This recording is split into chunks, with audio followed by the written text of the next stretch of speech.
After 6 million years of boredom, the evolutionary ascent of our species from the last common ancestor with the chimpanzee, something extraordinary happened to us less than 100,000 years ago, which, by the way, is long after we'd become anatomically modern. It was a kind of emergence into consciousness less than 100,000 years ago, really less than 40,000 years ago, when we became fully symbolic creatures. And this great change has been defined as the single most important step forward in the evolution of human behavior, is intimately associated with the emergence of the great and transcendent rock and cave art all around the world. And over the last 30 years, researchers led by Professor David Lewis Williams at the University of Witwatersrand in South Africa and many others have suggested an intriguing and radical possibility, which is that this emergence into consciousness was triggered by our ancestors' encounters with visionary plants and the beginning of shamanism. If you analyze the cave art, there's not time to go into the details here, but there are so many details that make it clear that this was an art of altered states of consciousness, of visions, and that plants like the Amanita muscaria mushroom or psilocybin mushrooms appear to have been directly connected with this sudden and radical change. So to investigate this possibility, when I got interested in this mystery, I went down to the Amazon, where there are still surviving shamanistic cultures today, and where they drink the powerful visionary brew, ayahuasca, of which the active ingredient is dimethyltryptamine, DMT, which is actually closely related at the molecular level to psilocybin. Now, normally, DMT cannot be activated orally. When we encounter it in the West, it's generally smoked. There's an enzyme in our stomachs called monoamine oxidase, which switches off DMT on contact.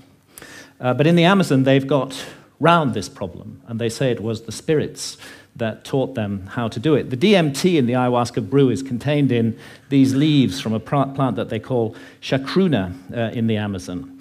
And there they mix it together with this vine. And out of the 150,000 different species of plants and trees in the Amazon, this is the one that contains a monoamine oxidase inhibitor, which switches off that enzyme in our stomachs and allows the DMT in the leaves, when the two are married together and cooked in water, to be absorbed orally and takes us on a 4-hour journey into extraordinary realms. Now, it's no joke to drink ayahuasca. The ayahuasca brew it has a foul taste, really hideous, and a dreadful smell. And after you've drunk your cup, you'll find within 45 minutes or so that you're sweating, that you're feeling nauseous. Pretty soon you may well be vomiting, you may well have diarrhea. So, nobody's doing this for recreation. And I'd like to add that I don't think any of the psychedelics should be used for recreation. They have much more serious and important mission with humanity. So we're not doing this for fun. But what draws people to ayahuasca again and again to brace themselves for this experience, and you do have to brace yourself, is its extraordinary effects at the level of consciousness. And one of those effects has to do with creativity, and we can see the creative cosmogenic impulse of ayahuasca in the paintings of ayahuasca shamans from Peru, like the paintings of Pablo Amaringo here, those richly saturated colors, the amazing visions that they reproduce. And this creative impulse has also spread to Western artists. Many Western artists now have been deeply influenced by ayahuasca and are also painting their visions. And as these paintings show, another universal experience of ayahuasca is the encounter with seemingly intelligent entities which communicate with us telepathically. Now, I'm making no claim one way or another as to the reality status of these entities we encounter, simply that phenomenologically, in the ayahuasca experience, they are encountered by people all over the world. And most frequently of all, the spirit of ayahuasca herself, Mother Ayahuasca, who is a healer. And although she's kind of the mother goddess of the planet, She seems to take a direct personal interest in us as individuals, to heal our ills, to want us to be the best that we can possibly be, to correct errors and mistakes in our behavior that may be leading us down the wrong path. And this is perhaps why, and it's an untold story, really. Ayahuasca has been fantastically successful in getting people off harmful addictions to hard drugs, such as heroin and cocaine. Jacques Mabit at the Taquihuasi Clinic in Peru brings heroin and cocaine addicts out there for a month, gives them 12 ayahuasca sessions, and they have encounters with Mother Ayahuasca during those sessions that lead them not to wish to take heroin or cocaine anymore, and more than half leave completely free of their addiction, never return to it, and don't even have withdrawal symptoms. And the same incredible healing work was being done in Canada by Dr. Gabor Mate until the Canadian government intervened and stopped his healing practice on the grounds that ayahuasca itself was an illegal drug. Now, I have some personal experience of this. I have not been addicted to heroin or cocaine, but I had a 24-year non-stop cannabis habit. And this started off smoking the herb and laterally vaporizing it, but the basic truth is that for 24 years, I was pretty much permanently stoned. And I enjoyed being stoned. And I felt that it helped me with my work as a writer, and perhaps at some point it did. But when I first encountered ayahuasca, I'd already been smoking cannabis for 16 years, and almost immediately, ayahuasca started giving me messages that this was no longer serving me, that it was leading me to behave in negative and unhelpful ways towards others. And of course, I ignored those messages for years and years and went back to being stoned 16 hours a day. But that negative behavior that ayahuasca was pointing up did actually get worse and worse. I don't want to put down cannabis, and I believe it's the sovereign right of every adult to choose to smoke cannabis if they wish to do so. But I think I was overusing it. I think I was abusing it, not using it responsibly. And I became more and more paranoid, jealous, possessive, suspicious. I was subject to irrational rages. I often made the life of my beloved partner, Santha, a misery. And when I went down for my regular encounter with ayahuasca in October 2011, I was given the most unbelievable kicking by Mother Ayahuasca. And I was put through an ordeal. It was a kind of life review. And it's not an accident that ayahuasca is the vine of the dead. I was shown my death. And I was shown that if I came to death, and what awaits us after death, without having corrected the mistakes that I was making in my life, that it would be a very bad thing for me. And actually, Mother Ayahuasca literally took me to hell.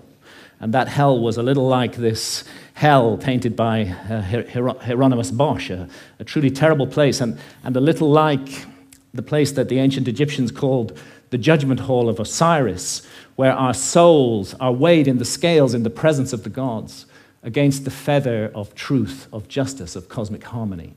And I was shown that the path I was walking, my abuse of cannabis and the behavior associated with it, was going to lead me to be found wanting in the judgment, and that I might face annihilation in the world beyond death. So perhaps not surprising that when I came back to England later in October 2011, I gave up cannabis.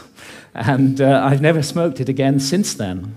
And actually, and again, I'm speaking only personally with no comment on others' use of cannabis, it's as though a monkey has been lifted off my back.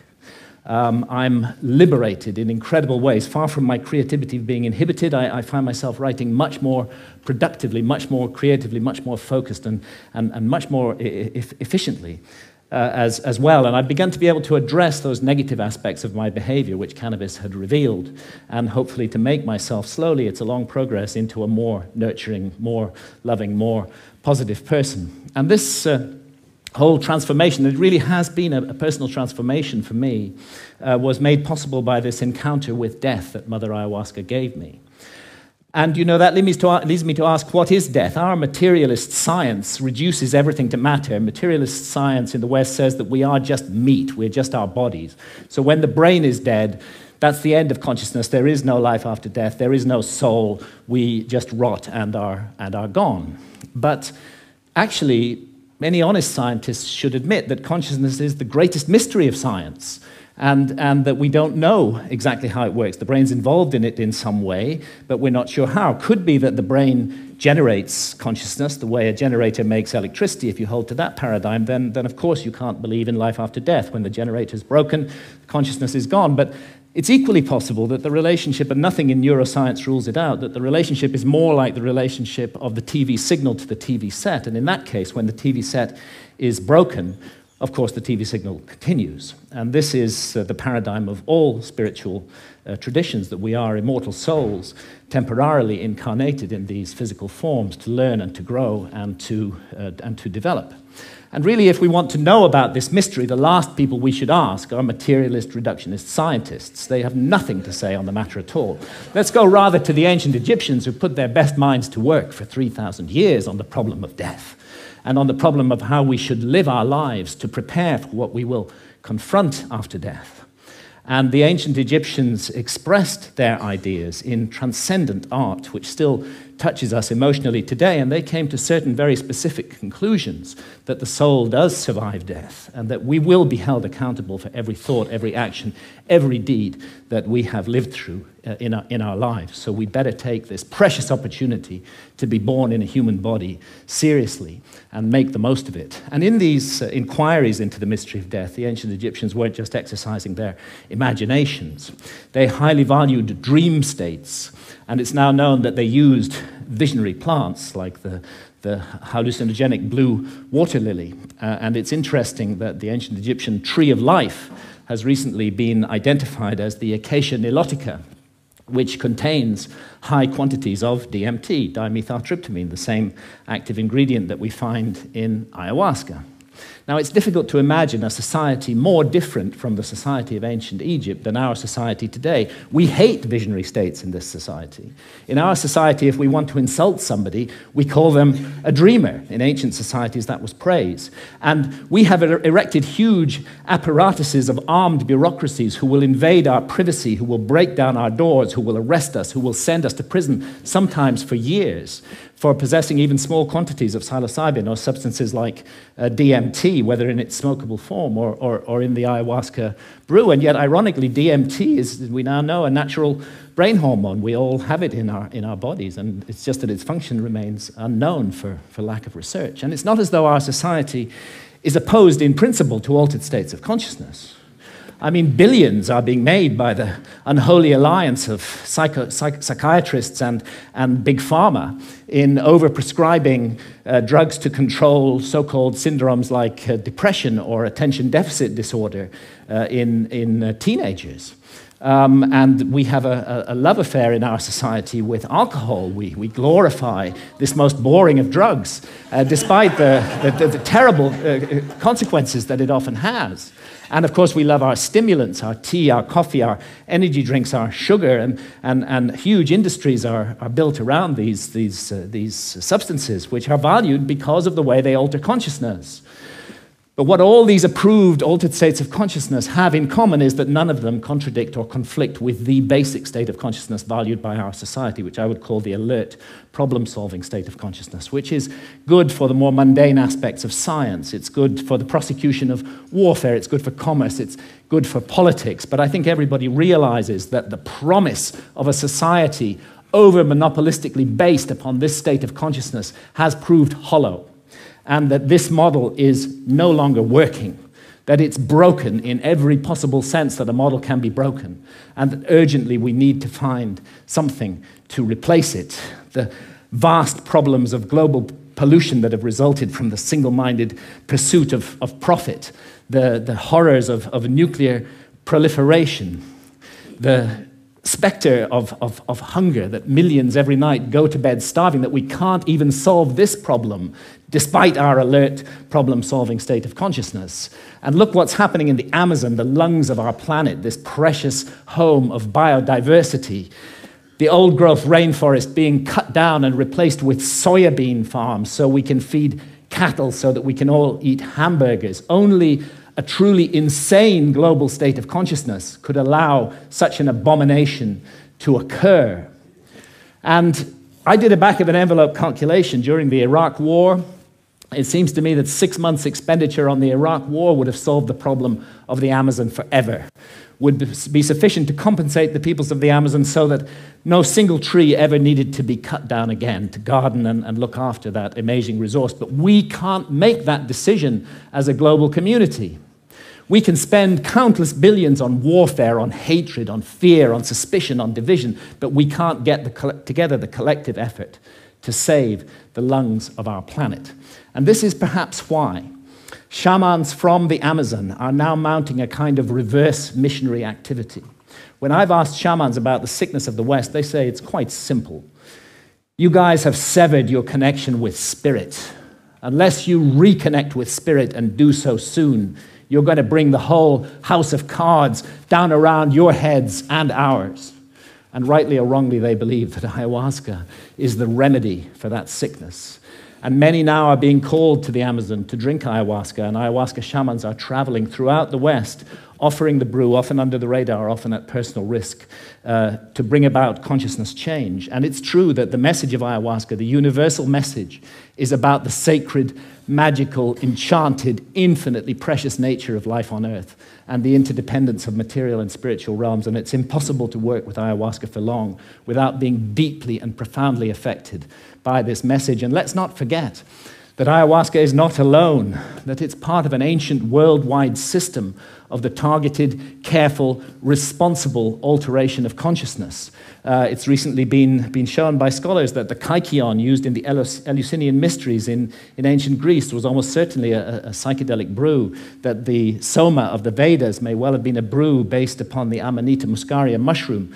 We have the DMT in the ancient Egyptian tree of life. We have the whole global cultures of surviving shamanism, and what it's all about is a state of consciousness that's designed to help us find balance, harmony. The ancient Egyptians would have called it Ma'at, with the universe, and to remain mindful that what we're here to undertake on Earth while immersed in matter is fundamentally a spiritual journey aimed at the growth and perfection of the soul, a journey that may go back to the very origins of what made us human in the first place. And I stand here invoking the hard-won right of freedom of speech to call for and demand another right to be recognized, and that is the right of adult sovereignty over consciousness. There's a war on consciousness in our society, and if we as adults are not allowed to make sovereign decisions about what to experience with our own consciousness while doing no harm to others, including the decision to use responsibly ancient and sacred visionary plants, then we cannot claim to be free in any way. And it's useless for our society to go around the world imposing our form of democracy on others while we nourish this rot at the heart of society and we do not allow individual freedom over consciousness. It may even be that we're denying ourselves the next vital step in our own evolution by allowing this state of affairs to continue, and who knows, perhaps our immortal destiny as well. Thank you, ladies and gentlemen.